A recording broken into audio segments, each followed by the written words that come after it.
عورتیں سن تو نہیں رہی؟ چلیں پھر ہم وائنڈ اپ کرتے ہیں، کوئی اور ٹاپک چھیڑتے ہیں، ناراض نہ ہو جائیں۔ پیروں کا کام عورتوں کے بغیر تو چلتا ہی نہیں بھائی صاحب، تو اس مخلوق کو ناراض کر کے پیر کدھر جائیں؟ آپ کی توجہ ہے نا ماشاءاللہ۔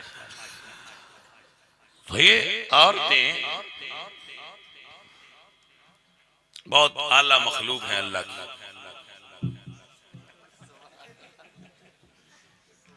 اب میں نہیں جانتا کہ آپ اتنا کیوں ہنس رہے ہیں، شاید آپ سوچ رہے ہوں گے کہ اب شاہ جی بٹرنگ کر رہے ہیں، تو ایسا نہیں ہے۔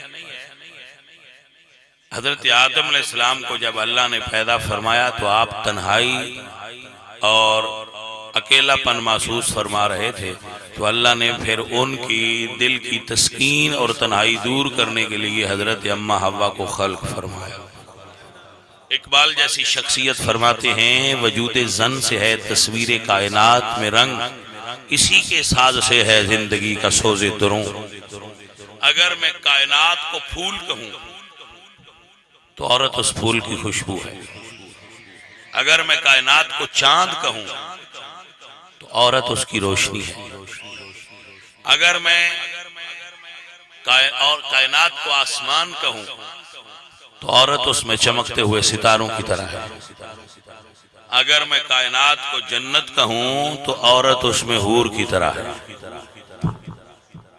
ارے بھائی صاحب، عورت کے بغیر تو اللہ کی جنت بھی نہیں سجی۔ اللہ نے جنت سجائی تو اس کو حسن دیا، حور مقصورات فی الخیام۔ بھائی ہم تو عورتوں کا گلہ نہیں کرتے، بڑی اچھی ہوتی ہیں، آپ نے پہلے بتایا نہیں تھا، ورنہ اتنی بے ادبی کی جسارت بھی ہم سے تو نہ ہو پاتی بھائی صاحب۔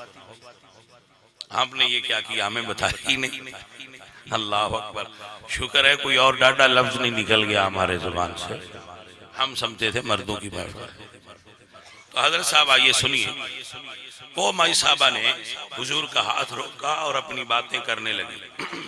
میں کہتا ہوں ہمارے پاس عورتیں آتی ہیں، دوسری مرتبہ کوئی عورت بات پوچھے تو میں کہتا ہوں بی بی چلی جا، اس میں اور وجوہات بھی ہوں گی، ہم حضور تو نہیں ہیں نا،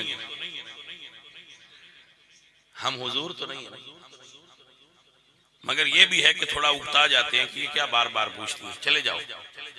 حضرت عمر فرماتے ہیں حضور کو پسینہ آ گیا اور حضور پسینے سے بھیگ گئے، وہ عورت اپنی باتیں کرتی رہی، جب اس کا دل چاہا اس نے ہاتھ چھوڑا اور چلتی بنی، تو میں نے عرض کی یا رسول اللہ، اس عورت کو دیکھ کر لوگ راستہ بدل دیتے ہیں، پورے مدینے میں اس کی کوئی بات نہیں سنتا۔ حضور نے فرمایا عمر اور تو اس کی سنتا کوئی نہیں، اگر میں بھی نہ سنوں تو یہ کس کو سنائے گا؟